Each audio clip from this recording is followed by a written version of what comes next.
Welcome to History and Politics Chat at 4 o'clock on Tuesdays with me. My name is Heather Cox Richardson, and I'm a professor of history.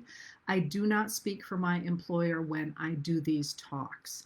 So a lot of people sent in questions that center, as usually, as you know, what I try and do is I try and center them around certain topics, that seem to be coming up a lot. And of course, you will be shocked, I say shocked to hear, that one of the biggies this week is about the Supreme Court. You have a lot of questions about the Supreme Court, and I will do my best to answer them. The history of the Supreme Court is a fascinating one, and it's not, in many ways, it is more traditional and more hidebound than the history, say, of Congress, and yet at the same time, it is in many ways less defined than the history of Congress or even of the executive branch, which have changed significantly over the course of their lifetime. So let's start here with the question that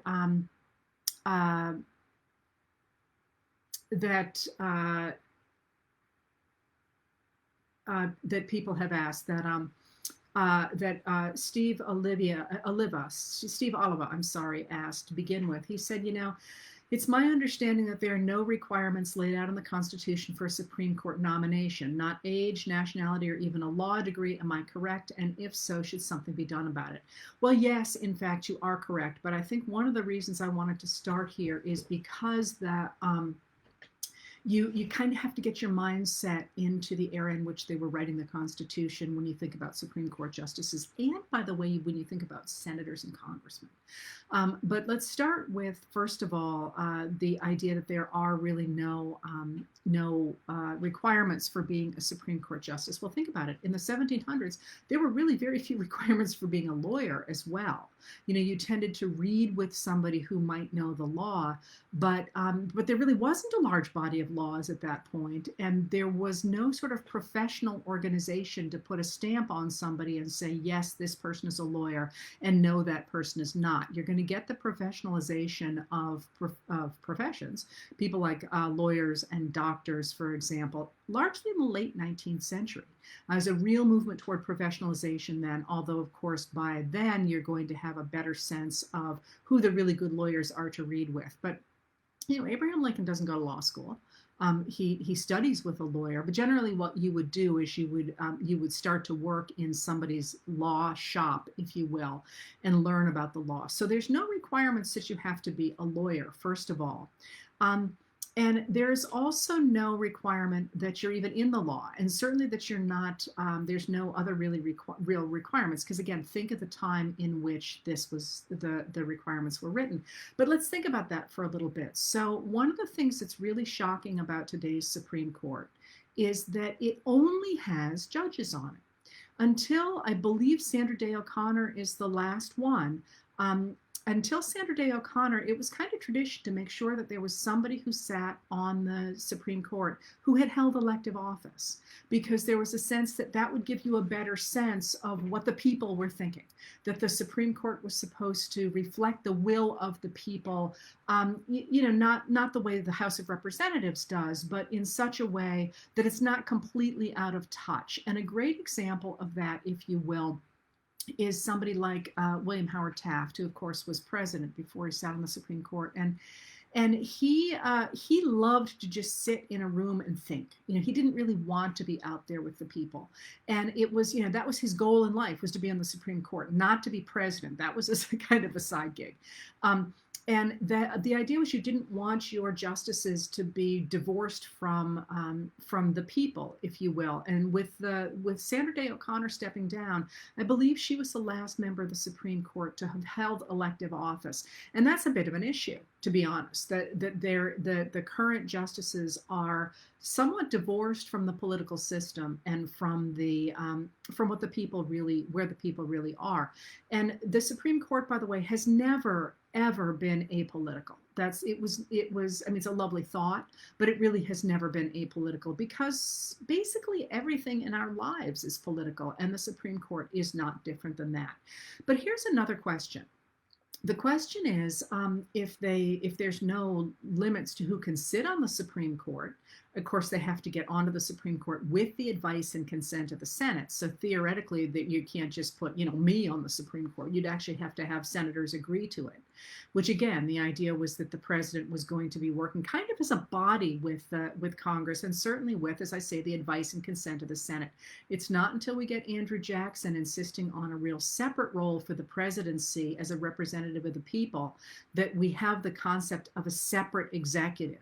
Until then, the real power is with Congress. It's with Jackson and his election in 1828 that we get the idea of the president as somehow standing by himself. Until then, he was kind of, if you will, a subset of Congress, although not entirely. I mean, you should remember that the first article in the Constitution deals with Congress. The second is the executive, and the third is the judicial.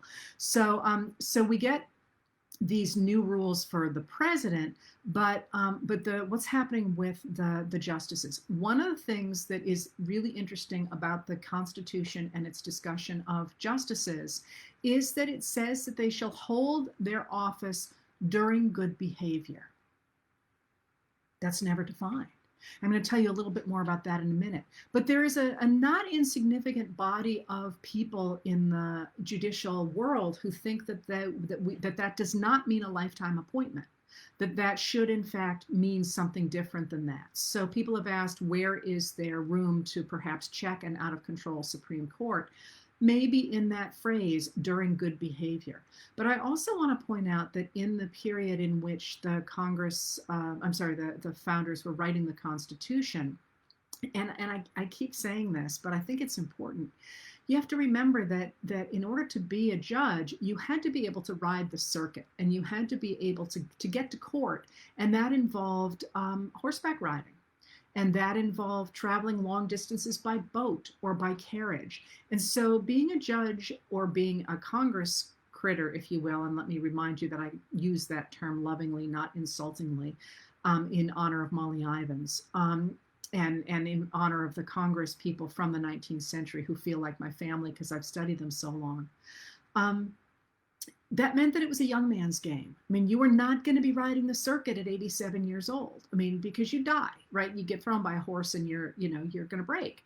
So one of the things that looking forward in our democracy that I think we're probably going to have to deal with is the demographic change that has happened really since World War II. And that is the fact that people are living really long lives in a way that they could not be certain to do in an earlier period when we made the rules for things like the Supreme Court and the Senate. I've said before that not this last House of Representatives, but the previous one meant that the Congress at the time was the oldest in American history. And while there certainly is a value to wisdom and age, it seems to me, looking at the system of American democracy, to be a problem when you have people that old making the rules for people who are going to live with those rules for a lot more years than the people making them. So then my point here is that there were no rules written in the Constitution about what a judge should look like, but there were some natural limits to who could be a judge, and there was also again this sense that a judge should, or that courts should reflect the will of the people around them. Certainly, Supreme Court should have somebody on the Supreme Court who had at least one person who had experience with elective office, so they had some real sense of being down on the ground and seeing how things actually worked. All right, so some questions about that then. One of the questions is, and I'm going to start with this one, is there a way to impede Amy Coney Barrett's confirmation? Now, somebody's asked if we could impede her nomination. No, in fact, she has been nominated and will always have been nominated. Will she be confirmed? The Republicans have the vote to confirm her. And it is my sense that they are going to do so come hell or high water, because they do not, I think, expect Donald Trump to pull out a win in 2020, at least not a legitimate command of the executive branch. And they want to make sure that they pack that court with people who think like they do. And that itself is a problem. It's a problem of legitimacy that I hope I'll have time to talk about. So is there anything that one can do about Amy Barrett's confirmation? Probably not. is my guess. And it's maybe not a great place to use energy. Although that being said, by all means, call your senators and say you don't want this to happen. But my guess is they're going to ignore you. But that's not to say you should ever be quiet. And I can explain more about that in a minute. So if that's the case, why Amy Barrett? What does this actually mean? And I just said that that probably she will end up on the court because she shares a judicial philosophy that the current day Republican Party really likes. And that is, she calls herself an originalist. She clerked for Antonin Scalia, and she shares his belief in originalism. And what originalism means is that the justice in question believes in the Constitution must be interpreted from the perspective of the people who wrote it. And the argument, there is an intellectual argument for that. And the intellectual argument for that is that they believe that the Constitution, because it was ratified by the people, is the last democratic expression of the limits of our legal system. So that if you are truly going to protect the concept of American democracy, you cannot advance anywhere from the original Constitution. Now, that's the idea behind originalism, but there's some real problems with that interpretation. The first problem with that interpretation is, of course, that you mire our fundamental law in the 1700s, and there's a reason for that. That becomes a problem, and the place that let me walk you through a little bit of history. The reason that is a problem, first of all, is because the people who ratified the Constitution did not, of course, include people of color or women. So first of all, the idea that that's the place at which our democracy starts and ends is really problematic when more than 50% of the people in question didn't have a say. But there's another problem to it as well, and that is that the concept of an original reading of the Constitution is one that is really heavily pushed in the 1850s. And the reason that it's pushed so hard in the 1850s is because if in fact you refuse the concept that the government has any role to play outside the protection of property, which is really one of the fundamental principles in our Constitution, what that then did is it stifled the ability of the government to promote economic development that regular men couldn't do on their own. That is, they couldn't. I've talked about this. I'm confused now about I've lectured in classes and everything. I just look at the computer all the time, so I don't even remember to whom I say what. But in the 1850s and the 1840s and even in the 1830s, there was a real push for the government to use its muscle to develop the country with things like roads and dredging harbors, because harbors silt up, making it easy for boats to run aground, and for the government to facilitate trade. And the Southern elites refused to entertain that kind of government activism because they were quite aware, first of all, that it would cost money that would have to come from taxes, but second of all, that it would enable the federal government to interfere with their system of human enslavement. And so there's this amazing speech that James Henry Hammond gives in Congress in 1858, in which he says, it doesn't matter if all Americans want the government to do something, because our Constitution says it doesn't matter if 95% of Americans want something and the Constitution doesn't enumerate that that's exactly what can happen, then it doesn't matter, it can't be done. Because in his mind, all he wanted was for the government to protect his enslavement of other human beings. And of course, that was a concept that the Republican Party organized against, and that Abraham Lincoln and his Republicans during the Civil War rejected when they created a new government of the people, by the people, and for the people, that created a system of state universities, put in railroads, gave people homesteads, created our Department of Agriculture, and of course, ultimately ended human enslavement in the country, except in cases of punishment for crimes. So that whole idea that the Constitution really limits the ability for the Congress and the government to do anything is really problematic, so to my mind. So if you go a step further than that, why now? Like, obviously, or maybe not so obviously, but at least one would hope that the question of human enslavement is not on the table right now for today's Republican Party. So why are they so wedded to what they are considering an originalist interpretation of the Constitution right now? And the answer to that is one that I touched on, I guess, last week when I talked about that concept of judicial activism. And that's the principle that comes out of World War II when President Eisenhower, Dwight Eisenhower, is willing to listen to the claims of marginalized peoples for inclusion in American democracy. So after the war, a number of GIs, mostly originally soldiers, former soldiers and sailors, start to look at the American laws and seeing that white men are on top of everything, and they start to say, wait a minute, why is this, and why don't we have a say in our society? And one of the first people really to talk about this is somebody I've mentioned a lot of times before because I find him fascinating, a guy named Dr. Hector Garcia.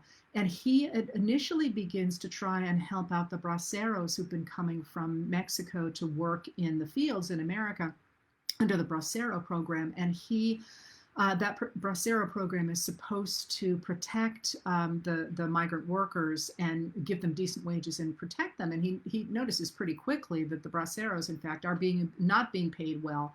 They're being abused they're being abused by the people who are employing them. The women are being raped. There's a lot of sexual assault. There's all kinds of stuff going on. And sorry, I forgot to turn my phone off. And he initially begins to try and protect the braceros, and then he realizes, they're going to be able to protect themselves a lot quicker if they can vote. And he starts the American GI Forum, which tries to organize, especially former military personnel, to go ahead and organize to vote, Hispanic peoples in the American Southwest. And I just point to him first because we tend to focus on the African American struggle for voting, which is also a crucial part of our 20th century American history, stretching all the way back into the 1890s. It really takes off, of course, after World War II. But it's not just African Americans, it's also Mexican Americans and marginalized peoples of all sorts who want to have a say in American society. And Eisenhower recognizes that he's got to work, he's a Republican, that he's got to work against the reactionary Democrats in the South initially. And he's worried that the Supreme Court at the time when he comes into office, I believe, is entirely Democrats. So the first thing he does is he puts a Republican on the court. And again, it's somebody who's held elective office. It's Earl Warren of California, who'd been the Republican governor of California. And Earl Warren is a really interesting character too, because Warren had actually been acting as, I believe I can't remember his position. He was somewhere in, I believe, the Justice Department. In any case, he was involved in justice in California during an incident called the Lemon Grove incident. And Lemon Grove was a case that was the precursor in many ways to Brown versus Board of Education from 1954. And Lemon Grove was essentially a very similar case brought by Mexican-American parents when their children were segregated from white classrooms in public schools. And Warren had not been part of that case, but he certainly had been very aware of that case. And Lemon Grove had been decided in favor of the idea that separate was not equal and in favor of desegregation. So Eisenhower puts Earl Warren on the Supreme Court, and quite quickly, Warren makes his mark with the landmark Brown versus Board of Education decision of 1954. And what's really interesting there's many things that are interesting about that decision, but what's interesting about that decision is that the court steps in and, first of all, declares Plessy v. Ferguson, which I hope I remember to talk about later, unconstitutional, the idea that it's okay to have separate facilities for different races so long as they are equal. That's the separate but equal doctrine from 1896. And they say, no, that's not okay. There is no such thing as separate but equal, and they demand that public schools desegregate with all deliberate speed. But what also is interesting about that particular decision is that it's unanimous. And that's, again, one of the reasons that Warren gets onto that court is because Eisenhower doesn't want these to be tight decisions. He wants them to be unanimous decisions. And what he's really trying to do is to make the promise of democracy real, because not only does he think it's the right thing to do, having been a commander-in-chief, but also because he's very aware that communist governments are using the segregation laws in America to demonstrate that American democracy is a farce. And Eisenhower's very aware that he needs to make the soft power move to prove democracy is real, as well as some of the hard power moves that he's going to be making. All right. So what essentially has happened with Brown versus Board of Education of Topeka, Kansas of 1954 is that the Supreme Court has stepped in and it has said, we're going to overturn state laws because your state laws are not okay. And this is a really, really important moment in terms of judicial, the way the judges work and the way the Supreme Court works, but also in terms of the way government works. Because one of the things that you asked about the Democratic Party, but one of the things that the Democrats have always stood for, and there's a lot of twists and turns in this, but one of the things that they've stood for is local government. So you can decide in your local community or in your state that you are going to discriminate against African Americans, or that you are going to do one thing or another. And this is really powerful in the 1850s. And the point of that then is that it's your choice. So this is how they justify enslavement, is they say, well, we voted for it. Now we didn't let black people vote, but it doesn't matter because they're not citizens or they're not allowed to vote. We voted for it. It's okay. In this case, the Supreme Court is saying that's not okay. The federal government is going to say you can't live your lives this way. You cannot discriminate against African Americans in systems of schooling. Well, that idea that the Supreme Court is going to read the law and decide what laws are stepping on people's constitutional rights is going to change dramatically the next two Supreme Courts, both the Warren Court and the court that comes after it, the Burger Court. And the reason that matters is that the Supreme Court then, in a number of ways, says laws that discriminate against women, for example, are unconstitutional because they are hurting a woman's equality under our system. They're hurting her right to equality. And this is why Ruth Bader Ginsburg was so important, because she stepped up again and again and again, primarily in the 1970s, to say, wait a minute, we've got a sex discrimination case here. And brilliantly, she often picked a case where a man was being discriminated against under the laws that kept women separate. So we had a bunch of laws that protected women and that protected minorities. And they were not laws that were necessarily passed by Congress or that were passed at the local level. They were Supreme Court decisions. Now, one of the things that people who objected to the idea of civil rights, either for minorities or for women, had was that they believed that this was an overturning of their traditional right to order their society the way they saw fit.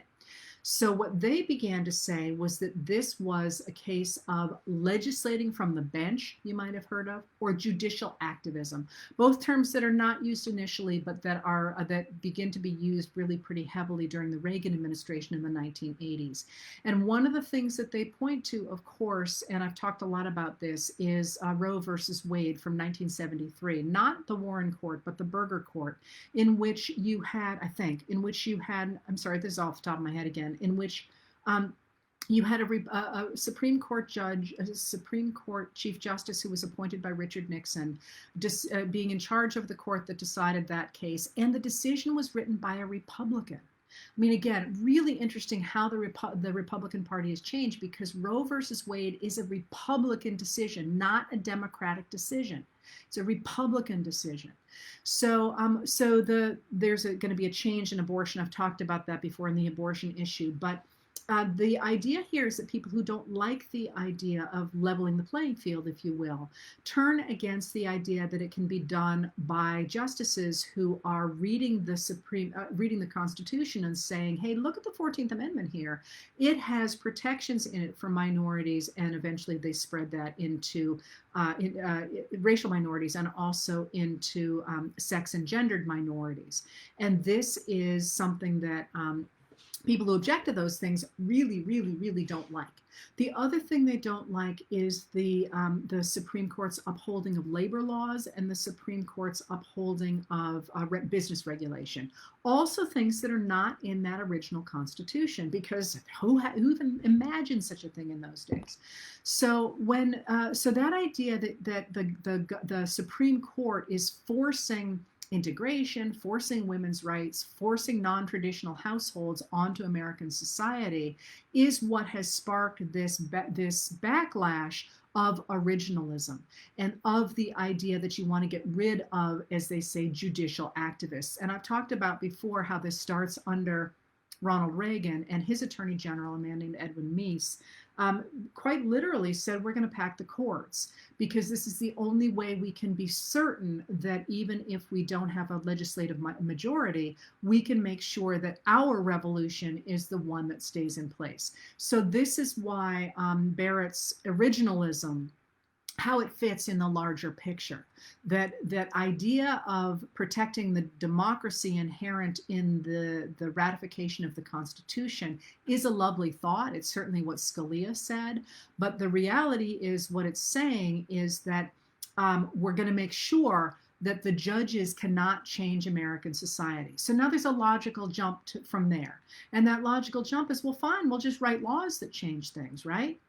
Therein lies the problem, because when one writes those laws, or when Congress writes those laws like the Affordable Care Act, and they go to a Supreme Court of originalists, that Supreme Court says, hey, it's not in the Constitution, it's unconstitutional. So the only way that they can see for society to change is not through the Congress, which is what many people say, and people like me would say, is the way one changes the law.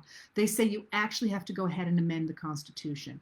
And think about how incredibly unwieldy that would be, to have to amend the Constitution repeatedly for things like the Affordable Care Act, like a woman's right to choose, like gay rights, you would, instead of actually making laws, you would constantly be futzing around with the fundamental law of our nation. And that's something that I, as a bit of a traditionalist myself, think is a crappy idea. I don't want people messing around with my Constitution, thank you very much, except in very specific ways. I think it is capacious enough to do everything it needs to do now, personally.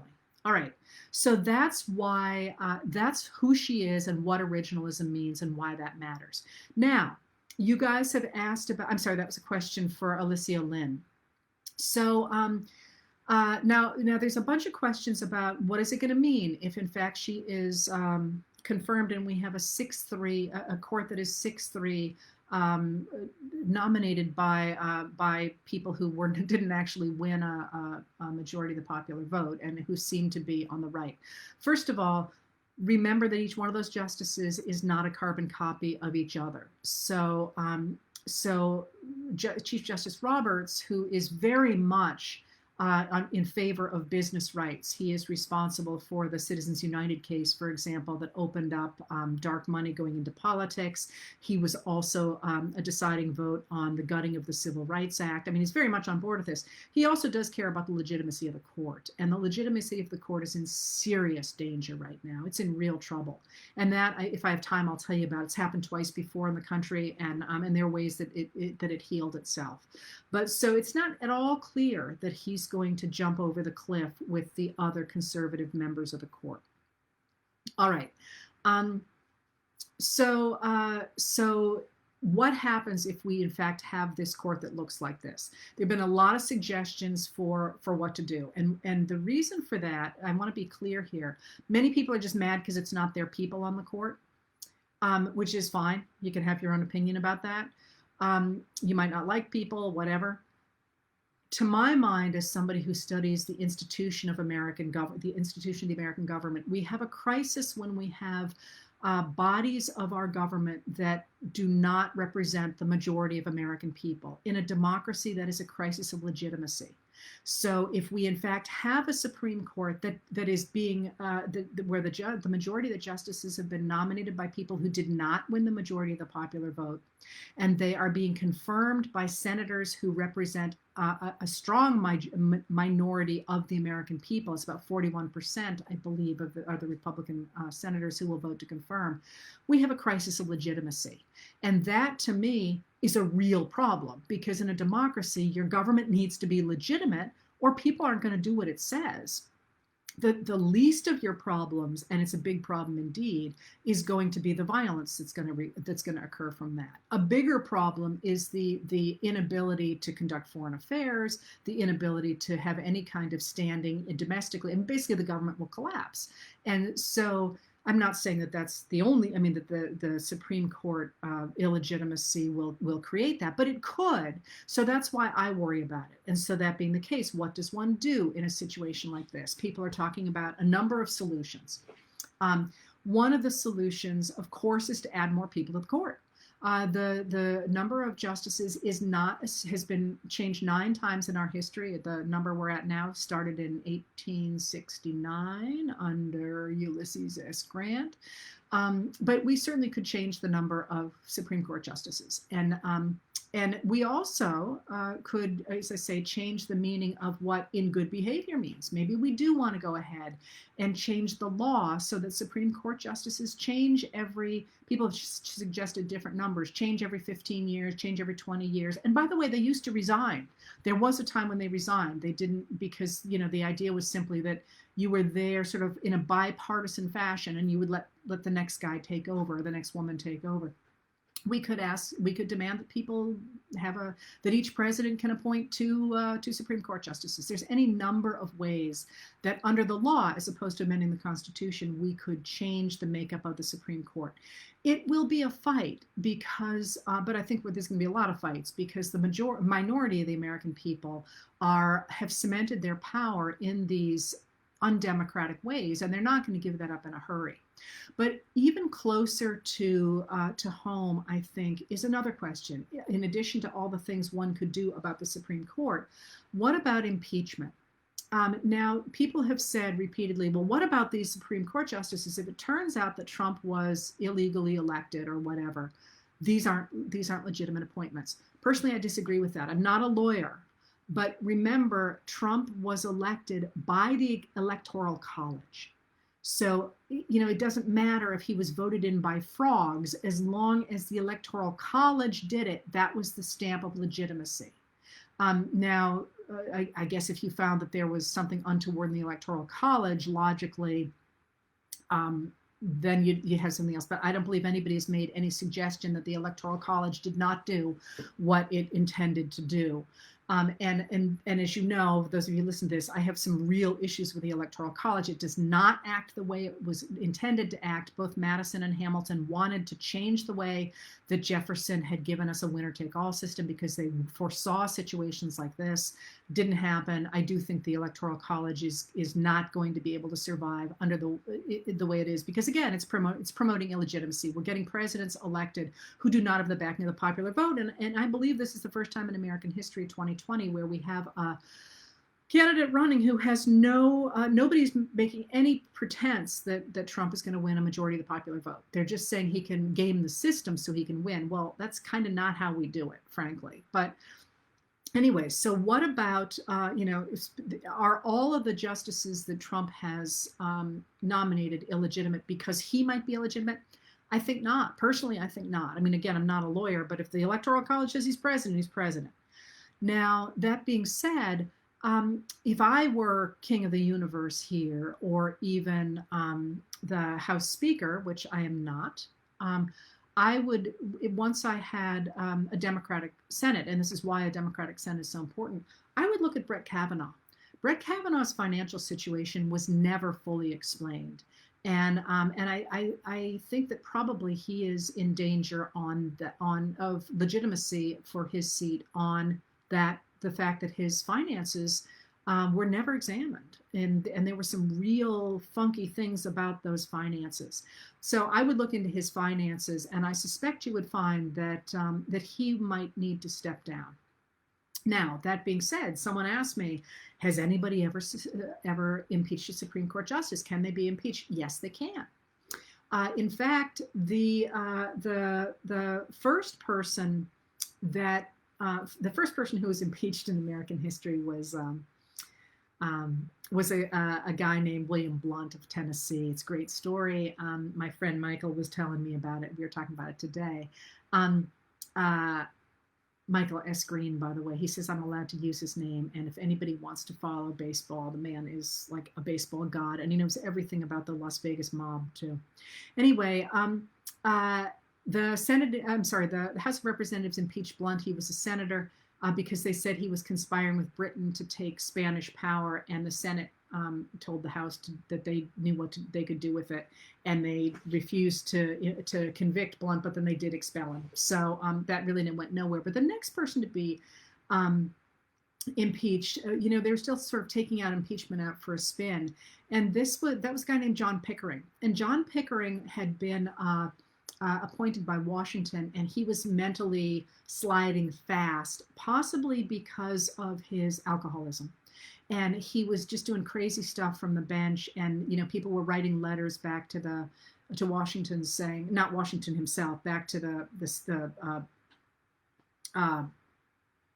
Washington, District of Columbia, saying he's not okay. Somebody's got to replace him, and he is the House of Representatives impeaches him, and he is in fact removed. He is convicted and removed from office. But then Jefferson thought, well, this was a ducky idea, and he could get rid of justices he just doesn't like.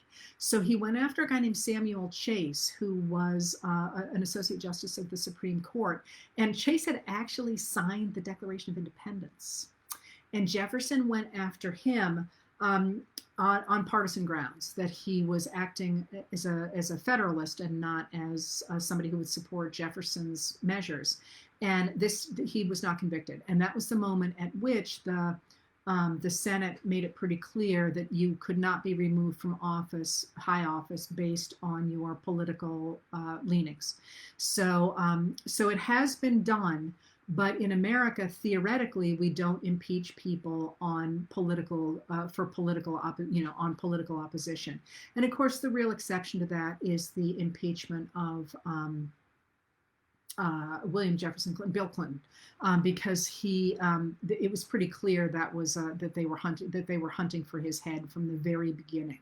So it's not supposed to be a partisan thing, but you certainly absolutely could impeach a Supreme Court justice, but not because you don't like them, because but because they have done something illegal. And like I say, it would be worth taking a look at the very least at Kavanaugh. Now that being said, I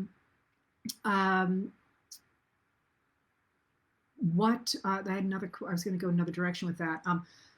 If in fact, somebody asked, if in fact Barrett's confirmation is inevitable, how should the Democrats use their questioning time? Well, some people say they shouldn't show up at all. That's an option. If it were me, I'd turn the whole thing over to Kamala Harris, because you've all been circulating that document from somebody about ways one could approach the Barrett hearings, and the thing to do is to get her on record on all the things that Donald Trump has been doing, the nepotism, the emoluments clause, the taxes, the debt, all the stuff he's got. So she's on record, and that will make it. It will just demonstrate in this particular moment how extreme the current president is. And again, I want to reiterate. We have never in an election year, for all that McConnell wouldn't let Merrick Garland go through in March of 2016 because he said it was too close to an election. We have had 14 Supreme Court justices confirmed in an election year. Before the election, 3 after the election, so a total of 17. But none has ever been confirmed after July, between July and November. So the fact that they are ramming this woman through in the month of October is really appalling. And people really should be paying attention to that because, of course, if she is in fact confirmed, the first thing she will hear is the Affordable Care Act, which is going before the Supreme Court 7 days after the election on November 10th. And she has made it clear that she is opposed to it, or appears to be opposed to the Affordable Care Act. And that seems like a heck of a thing to take away from Americans in the middle of a pandemic. All right. I think that was all that I was going to say about the Supreme Court. I hope that was useful. So now you have a bunch of questions, and I have some time. Here's what I wanted to do: is take a number of short do short answers and then end with one more long answer. All right, not as long as I just did with that. All right, so Bob Bouchard asked, is outright lying protected by the First Amendment? I wanted to answer this one because I get this a lot. People come on my Facebook page and say really insulting, nasty things or spout complete disinformation. And here's a newsflash. I erase it, or I ban them, or my moderator does. And then rarely I get angry notes saying, oh, you're stifling my free speech. You're not listening to debate or whatever. And I want, therefore, to explain what the First Amendment does. The First Amendment keeps the government from stifling your speech or your freedom of religion. So, also the press as well. The government cannot step in and stop you from saying things. So the government, the government cannot stop me from doing these things here. But you don't have to listen. I mean, that's the really interesting thing about the First Amendment. It is protecting our rights as citizens from persecution by the government. But you have no right to a platform that I have created, or that I have no right to a platform that somebody else has created. And there's a number of things that are sort of come from that. So the right to free speech is can't be abridged by the government, but it also means your right to access is very important as well. So when people talk about free speech, it matters where you are allowed to be. One of the reasons that people have argued for the freedom of the internet, but it also means that that nobody has the right to spout disinformation in private chats. You don't have that right. I always think of it like coming into my living room. The government can't tell me what I'm doing in my living room, but I can say what's going to happen in my living room. So you can't come into my living room and call me racist name. You're going to get shown up. You're going to get shown the door. So is outright lying protected by the First Amendment? The government cannot stop you from lying. It is true, unless there's some caveats around that. You can't lie to sell a product. You can't, there's a number of ways in which you can't lie. But I think what Bob is asking is, can Trump lie the way he does? And that, I think, is a much more complicated question because he is the government. One of the things that Trump can't do, though, is he shouldn't be able to talk about the failing New York Times, to threaten the mergers he does, to do all the things he does to try and stifle the press, because that is a direct violation of the First Amendment of the Constitution, because he is the government, as opposed to me saying it, I'm not the government. So is outright lying protected by the First Amendment? It depends. I guess one of these. It depends. All right. So Shelley, I can't say the word. Shelley Snyder wanted to know, why is Trump's tax returns and debt important? Again, she asked it in a much more intelligent way than I just put it. Why are they important? They're important for two reasons. First of all, Trump's tax returns are important because they may or may not show that he has committed crimes.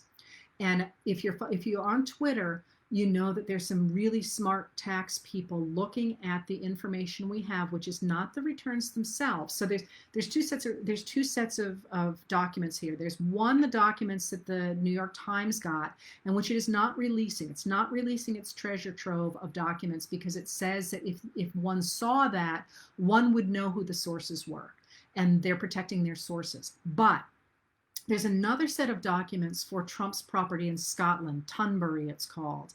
And that golf course in Scotland, because it is in Scotland, they have a different kind of law over there, and those are public records. So people are going over both of those two things and saying, this doesn't look right, this doesn't look right, this does look right, this doesn't look right.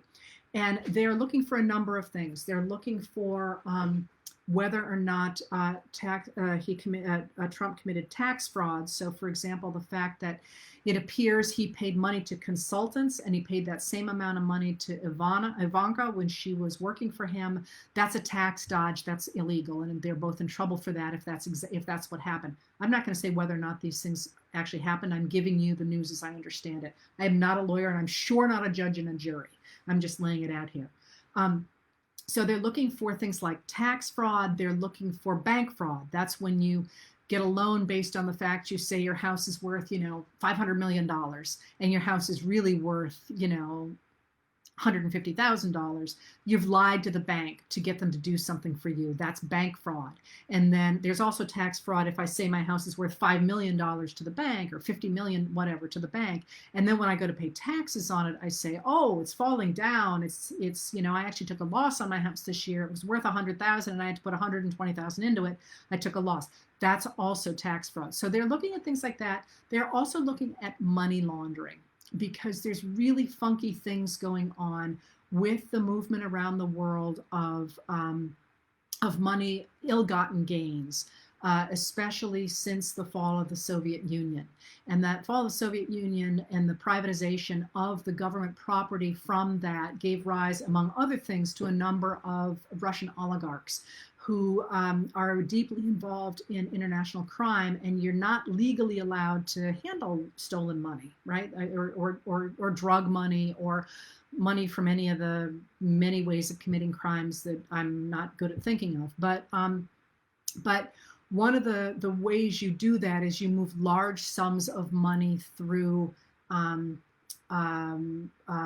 businesses that are vague, where there's not like if I'm so bad at this. If I made there's some professions where there's like a pretty set price of things, but like real estate, who the heck knows? The numbers go up and they go down and but there's losses and all that. Real estate, restaurants, things where there's large sums of money changing hands. It's an easy way to go ahead and hide money that has been gotten in some illicit way and make it look like it is clean because it has been laundered. That's literally what it means. So, for example, when Trump sold a property in one of these places, Florida, I guess, he bought it for a certain sum and then he sold it for $54 million more than he bought it for. And according to Michael Cohen's book that just came out, Trump assumed that Putin had put the money into that with the idea, that the money would sit there for a while and they would find a way to get it out as well.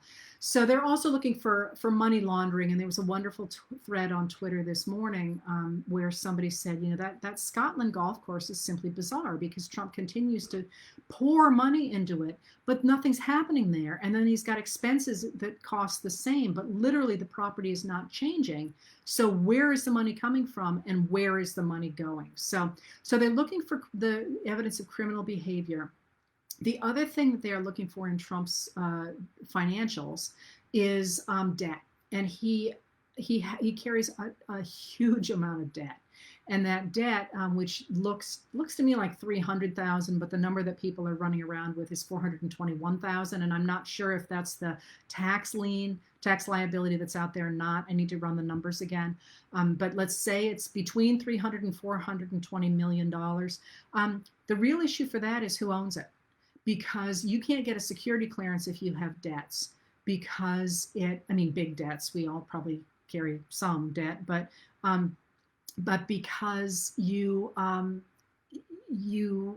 it makes you vulnerable. Like if I owed $100 million, I wouldn't be sitting here because I would have a heart attack and die at a price like that. But if I owed $100 million to somebody, and they came to me and said, I'm going to forgive 50 million of this if you get my kid into your school, or if you give my kid an A or whatever. And again, I made that ridiculous so that you would know that I don't do things like that. But I'd be vulnerable. You know, I could be, that's it. That's what I could be bought. One could be bought. So if you have a president who owes hundreds of millions of dollars, potentially to Russia or to Turkey or to me, not really, but is he really going to put the interests of the country first? If Erdogan from Turkey comes to him and says, I'm going to forgive some of this money if you remove the U.S. troops from northeastern Syria. So that's why we worry about the fact he seems to owe this much money. And the real question is, you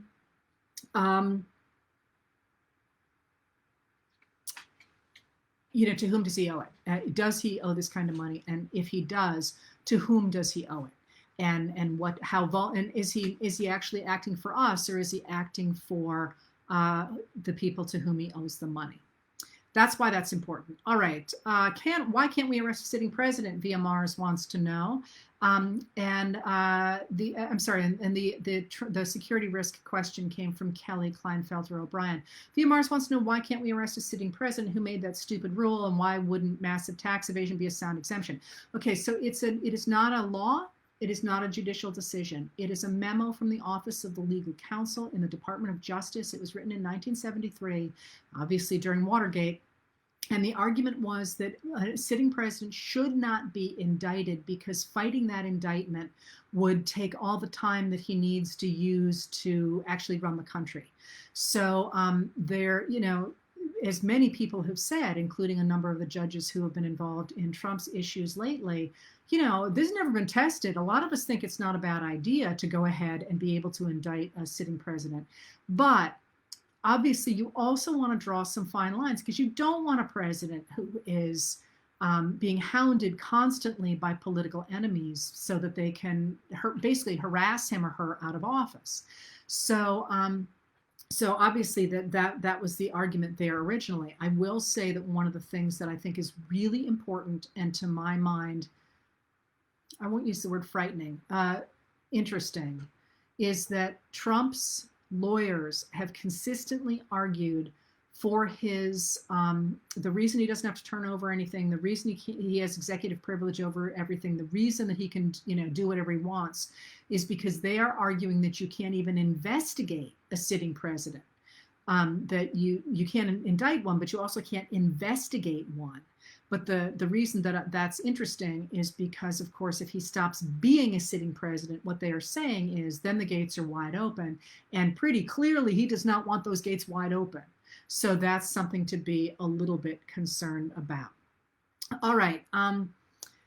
There's a question about ranked choice voting, which is great, but I can't get to it right now. Charlene Forent wants to know, shouldn't a law be made that requires a person running for president to have served in the military?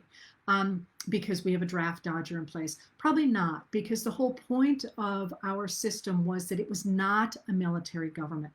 And the person to look for here, the people to look for here are Ulysses Grant and Eisenhower, two of our greatest generals of all time. And they were adamant that once they had put aside as Eisenhower said, the 5 stars, in exchange for, at the time, 48 stars, because we didn't have Alaska and Hawaii, that was it. They were civilian. And that the whole idea is our government is run by civilians, not by the military. And you got to give props to General Milley and the other military leaders now who have said, we are not going to be part of the government. We are something special. We are something different. And this is a civilian government. Leave us the expletive out of it. So that probably is not going to happen. But now I want to get to where I wanted to end up. And that's that we are talking here again and again and again about Trump, because he has created a crisis in American society, but it's not him alone. We were at a problem with the ideologues who took over the Republican Party and who have essentially created minority rule. So we have this issue of legitimacy in our government right now, and that's a big problem. we have certainly been here before. We've been here in the 1850s and we've been here in the 1890s before. And I want to talk a little bit about what that looked like. So Stacy Richards wants to, Ed Helita wants to know, when have we ever been more divided and what was the outcome? And Stacy Richards says, like, how did people come together after the Revolutionary War, which was so divisive? Or after the Civil War, how did they recreate a nation again after that, and how can we possibly do this? And I wish I had more time to spend on these, because there, especially for Stacy's question, there are all kinds of really, really interesting studies of Germany after World War II and how a country reconciles. But we certainly have been this divided before, really almost in my lifetime. 1968 was not a great moment. But of course, where we've really been divided is in the 1850s and the 1890s.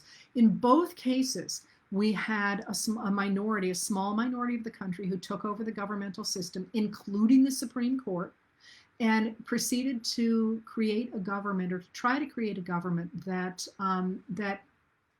worked for a very small minority of people, that concentrated money upward and that reduced everybody else to some form of poverty or subservience. And yet here we are. So what happened in all of those cases is that people finally spoke up, and they finally started talking about what America really stood for and what it stood for to them. And they reiterated the fact that the Declaration of Independence talks about the fact that we are all created equal, that some of us are not better than others. And some of you talked about whether or not I could talk about Trump's commentary the other day on the racehorse theory. The racehorse theory simply says that some people are better than others. And that's an ideology that the slaveholders embraced in the 1850s. It's an ideology that the robber barons embraced in the 1890s. It's a theory that Mussolini embraced in the 1920s after World War II, and it is certainly a theory that led to the rise of fascism. The idea that some people are just better than others, and they're the ones who should control society. Where did all of those things go? They all went into they crashed up against reality, because at least from where I sit, I'm on Abraham Lincoln's team when he looked at this world where a very few slaveholders were running society, and he said, no, you guys aren't innovators. You aren't great thinkers. You're just sitting around riding your race horses, whipping your enslaved people and stagnating. If you really want society to move forward, you need to invest in the people at the bottom, the people who are hungry, the people who get educations, the people who are trying to think of new ways to do stuff. And in each one of those instances, that democracy, that idea of investing in people in the bottom, the idea of moving society forward by trying new things and having new voices and letting people determine their own lives, is the one that triumphed. So where I wanted to leave this today was with the idea that that those people in the 1850s and the 1890s and the 1920s took control because they took control of the public media and because they took control of the public conversation. And what took it back in all of those instances was people saying the opposite. People saying, no, you're wrong. It wasn't the Civil War that changed American society. It was Abraham Lincoln and the Republican Party in the 1850s saying, no, that's not the way society works. In the 1890s, it really wasn't Teddy Roosevelt changing the world. Teddy Roosevelt rode a wave of other people saying, no, this is not how society works. Society works when we include everybody and when everybody is given equality of access to resources and to education. And similarly, fascism went down under democracy. It didn't go down under the fact it tore itself apart. It went down after people like Winston Churchill and Franklin Delano Roosevelt articulated the difference between democracy and fascism. So one of the ways we heal is we speak up for democracy, and we include voices, not because it's the moral thing to do, although it's right, but because it is in America's self-interest to make sure that we hear the innovators, we hear the new voices, we hear the people who look at things like the way we elect Supreme Court justices or we appoint Supreme Court justices and say, why isn't, a 90-year-old on the court? Those are things that make American democracy, and that that will, I think, enable us not only to put down this moment, but also to heal from it. And I wanted to leave you with one piece on that.